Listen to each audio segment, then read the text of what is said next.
All right, this is John Krysinsky, Pittsburgh Soccer Now. I am with Raf Kolankowski. Raf, head coach of Plum High School, someone I've known for a very long time. But Raf, this is really for those of us that love soccer in Western Pennsylvania, and anyone who has ties to the Scholastic or the youth game or the club level. This is just one of the more exciting times of the year, isn't it? It sure is. You figure the kids work, they get together over the summer for pickup games, and the season starts in August, and finally all the hard work now it gets to pay off a little bit. Yeah, and that hard work for Plum Soccer. So to recap, the section record was 13-1. You ended up in a tie with Franklin Regional. Yes. Your nemesis, your rival. You split the series, but the second game against them, you really took it to them and beat them pretty good. I think it was 4-1 was the final. That was our Pittsburgh Soccer Now featured match. Yes. I mean, the boys played a great game. Obviously, we had a big injury the first time we played Franklin, where the kid broke his leg, Ben Pittman. So this was a very emotional game for everybody, and we played very well the first time against them. It's just you make one or two mistakes against a good team, they make you pay for it. And we lost in overtime. Well, this time around, the boys took care of business. Yeah, taking care of business. Obviously the first time around against West Allegheny, a team that I think we're all figuring will probably be the top seed in your Class 3. I'm sure that's one of your first matches of the season, so I'm sure you'll want to. Yeah, I'm sure you use that match as a good teaching moment and an opportunity to show that your team could get better as the season went on. And it certainly looked like Plum got better and better as the season went on. Yeah, and that's why you schedule hard games, non-section, just for that, to see kind of where you stand. Obviously, West Allegheny, a very good team. They jumped on us early. They were up 3 or 4-1, 15 minutes into the game. So it was pretty much over at that point. The good thing is I was able to play a few younger guys, and we're able to see where we stand. Obviously, everybody would love to play them again. Just basically seeing what they can do second time around against them. But yeah, they're number one team in the state, I believe, and there's a reason why they're number one. Very well coached.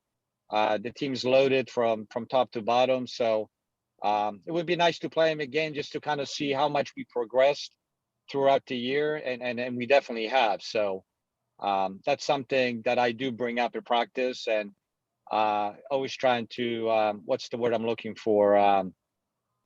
Bring the boys down to reality when they get a little too emotional, or you're on a high after beating somebody. Say, hey, look what happened against West A. We still gotta, we got work to do, and every game has meaning behind it. Yeah, and this team, you have some senior leadership. Maybe talk about that a little bit. Yeah, I mean, you figure my four captains, two of them have been starters since their freshman year. Michael Waleski and Luke Kolankowski, came in as freshmen and did a great job for us. And Dylan Akut and Kyle Ryan, they started as sophomores. So they've been around for a while.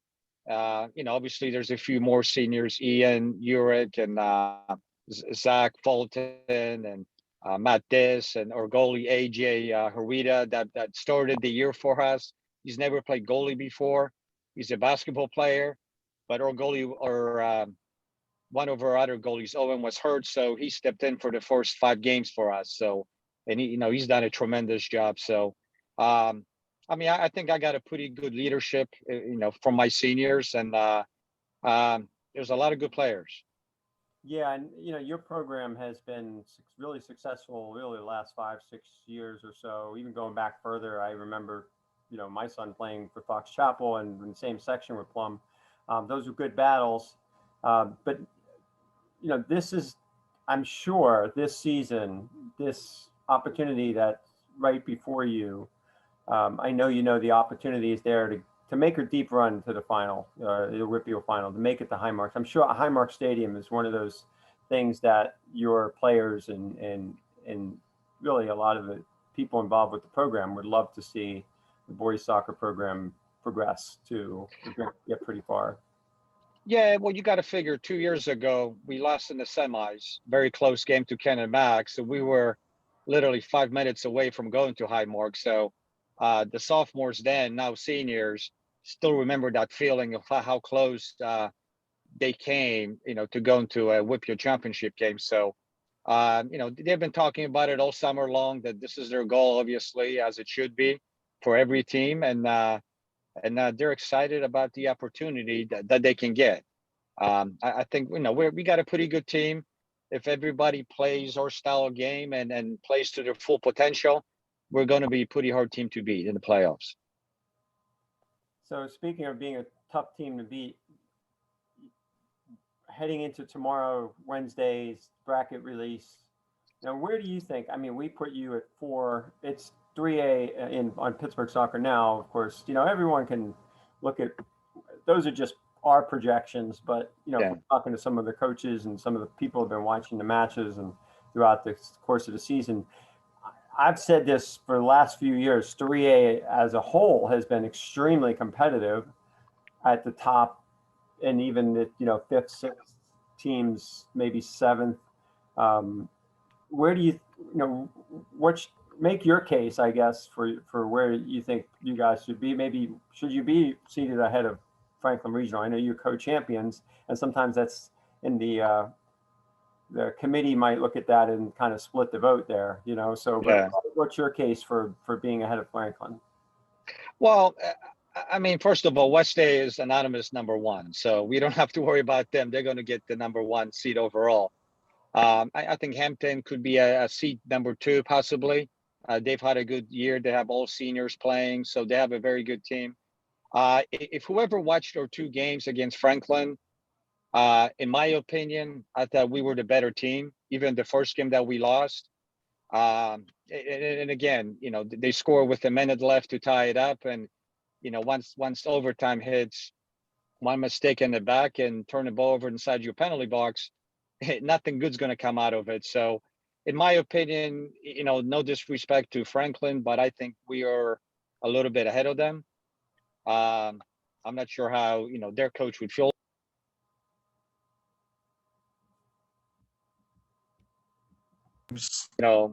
Over and over again. And, I think we should be ranked ahead of Franklin. So, yeah, you definitely made your case on the field. That's for sure, especially in the last. Yes. So, I would, if I'm on the selection committee, I look at the team that's been hotter and been playing better. And, I mean, obviously Franklin's, they have Anthony DeFalco, just tremendous player. He's done it all 4 years. He's what he can do. And I'm sure he'll be a tough out. There'll be a tough out regardless, but and they had the back-to-back championships in 2000, I guess 18 and 19.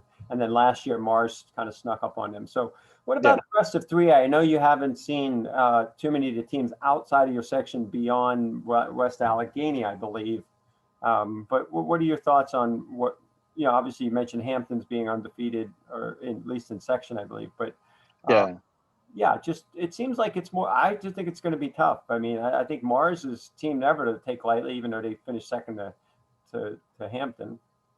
No, I mean, Mars will be good. I mean, you figure up until this point, Mars won their section, 8, 9 times in a row. They have good quality players. I know, I saw Kiski play. They're a team that could surprise a lot of teams. They're very well coached, and they got, good players. If you look at Moon's going to be very good too. I think their only 2 losses are to West Allegheny. And everybody they've played, they've been very competitive. So yeah, as that section last year, South Fayette, snuck up on you. I mean, they're yes, a quality probably a 4th place team or a 3rd place team coming out of that section. So yeah, that section has always been tough, but it just did West Allegheny. This year's West Allegheny team really raised the bar. Well, it's when you have a team that's loaded with all seniors, good quality players, it makes a big difference. I know with us, we have a mixture of younger guys, older guys. I wish I had, 13, 14 cup players on my team. Unfortunately, we don't have that. But that's why West A right now, just physically, when you're playing against 17, 18-year-old men, and, we have, 14, 15-year-old kids, that there's going to be a difference. So, but, in the playoffs, some teams get a little tight. One bounce here, one bounce there, and even the top dog can go down. So that's why you play the game. The top seed's not always going to win all of them. And every year we always have that one upset. Unfortunately, last year was us.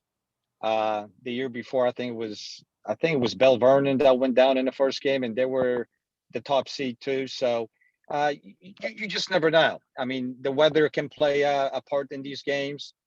And there's the style matchups. Certain styles just don't go against other styles. And that's the thing that we have to adjust and make sure, at least in Plum, that our boys are ready for any different styles that we can encounter during the playoffs.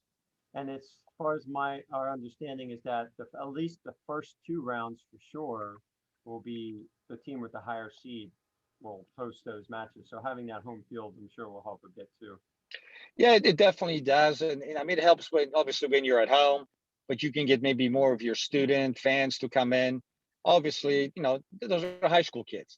When you have a student section come into the game and, everybody's energy just flows higher, and many times you play better when you have that home field advantage. So it definitely helps. All right. So any unique preparations or things that what do you do to get your team ready for the postseason? You know what? I keep my practices loose. I mean, I like to throw a joke here and there. It's not it's not all serious at all times. I mean, we get serious when we have to, but I try to make it fun, loose, make sure that they still do what they have to do, and basically just always remind them that, hey, business comes first, right? We have a match. You have to focus, do what we want you to do. And like I said before, if they play to their full potential, we are going to be a pretty tough team to beat. Certainly, and looking forward to it. Maybe even get out to your first match or of the playoffs. I'm really anxious to see what happens in 3A. 3A is going to be, I think it's going to be great, great soccer all the way through. So from the first round, really from the first round, because there's going to be those tough matchups early on. Yeah, I mean, when I look at AAA, yeah, it is deep. Obviously, we've played 3 Quad A teams, Upper St. Clair, Norwin, Alderdice, and 2 victories, 1 tie against those teams. And then I look at some of the AAA teams. It's going to be tough. Another case for the committee, I would say, right? Yeah, I mean, we played very well against Alderdice. We played very well against Norwin. Unfortunately, it was a 0-0 tie. And then, obviously, your first game of the year was against Upper St. Clair, which they're always tough. Mm-hmm. I mean, they're a playoff team every year, and they're in the top section in Quad A too, and I think they're going to finish 3rd or 4th in that section. But yeah, that's why I said I want to play the toughest teams out of section, because I believe that gets us ready for the playoffs. Unfortunately, last year we didn't have any out of section games because of COVID. Right. So it's when we played somebody tougher, it's little bump, and we couldn't overcome it. So, well, hopefully this year you'll get to that semifinal round and final round and be able to, extend your season. Really, now without COVID, I think all the PIAA stuff will be back in play in terms of more spots and that sort of thing. So, all right, well, we're looking forward to tomorrow. I don't know how do you typically kind of sit around and just kind of look at your phone? What's the routine there in terms of finding out the brackets? And I mean, well, if everybody's kind of looking at Pittsburgh soccer now and checking out, our Twitter and our website, Pittsburgh Soccer Now. So, what's Raf Kolankowski and the Plum Mustangs? What are they doing when brackets are coming out? I mean, from I look at it, I play around with different combinations, but the bottom line is whatever decision the committee decides. I told the players today, look, whoever we get, that's what we have to play. So we really have no say in it. whoever it is, they're gonna have to be ready. Period. It's gonna be a tough game. So that's pretty much it. But yeah, I do play around with it, kind of see how close I am to making those decisions compared to the committee, and see how close I am with those. I know last year I was pretty close and everything. So I had us playing South Fayette last year, before we even got the answer on it. So I have somebody in mind, and I'll keep it to myself. See if I'm close on it. All right, you can send that to me in confidence if you want. Send me a Sounds good. All right. Well, Raf, thanks for joining us. Appreciate the time, and looking forward to seeing Plum and all the teams in the WPIAL playoffs this fall. Yeah, it should be a fun playoff year. So I'm in playoff season, so I'm looking forward to also. All right. Can't wait. Thanks, Raf. All right. Take care, John. Mhm. Bye.